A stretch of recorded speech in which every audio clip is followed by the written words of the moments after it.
I go to my boyfriend after hearing about him flirting with his college senior. On the way there, I get into an accident and suffer from temporary memory loss after a head injury. He hurries to the hospital but points at his stoic doormate and claims he's my boyfriend instead. He wants to use this to get rid of me. I'm unaware of this, so I hold the handsome doormate's hand and look at him with bright eyes. So, you're my boyfriend. Later, I regain my memory but still want to be with the handsome doormate. I want to sever ties with my boyfriend but he breaks down. I was sent flying from my electric scooter when a car rammed into me after ignoring a red light. My ears buzzed from the impact. I touched my head and saw that my hand became covered in blood.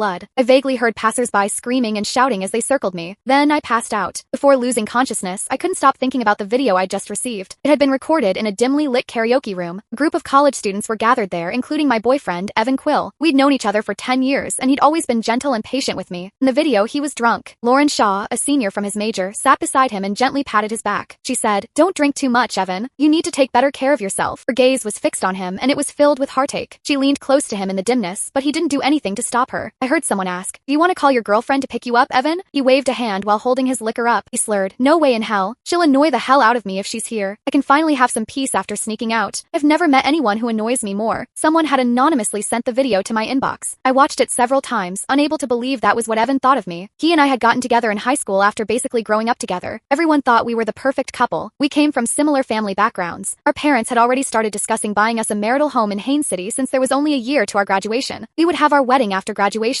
In the video, Lauren subtly fanned the flames. "You have to be joking. You and your girlfriend have been together for years, right? Shouldn't you guys be really in love with each other?" I saw Evan look up and snort self-deprecatingly. "Do I have the right to say anything bad about her? My parents would kill me if I were to ask for a breakup, let alone hers. Everyone is envious of our relationship, but it feels like a ball and chain to me. Sometimes I'm jealous of how you guys can date whoever you want in college while I'm tied down to her." My vision became blurry at this point in the video. I rubbed my eyes to find that my face was already covered in tears. I'd always thought we were a loving couple, but it turned out Evan only thought of me as a burden he couldn't be rid of. At the end of the video, a man's icy voice rang out. There was a hint of irritation in it as he said, "Tell him to shut up." I couldn't care less about that though. I wanted to show the video to Evan and demand to know the truth. I, Giselle Rode, was not the type to cling to someone who didn't want me. Since Evan thought I was a ball and chain, I would set him free. However, a car ignored a red light and rammed into me when I was crossing a junction. I slowly opened my eyes to be greeted by a spinning room and a splitting headache. I heard a doctor telling someone, "She's lucky that she only has minor injuries despite the car sending her flying. It's good she had a helmet on." A voice that was slightly icy but carried a hint of a tremor asked, "Why was she bleeding so much then?" "She has a head injury, so blood is inevitable. It's not major. We've already tended to the wound, but the patient needs to be observed after she's woken up." Then another man's voice rang out. "Thanks, doctor. When will she wake up? I have something important to attend to, so I can't hang around here all day." Just then, the man noticed my eyes were open. He cried, "Doctor, she's awake." I stared at him, unable to process anything due to my throbbing head. "Who are you?" The man's expression went from agitation to surprise. Then a hint of something odd flitted in his eyes. "I'm Evan Quill."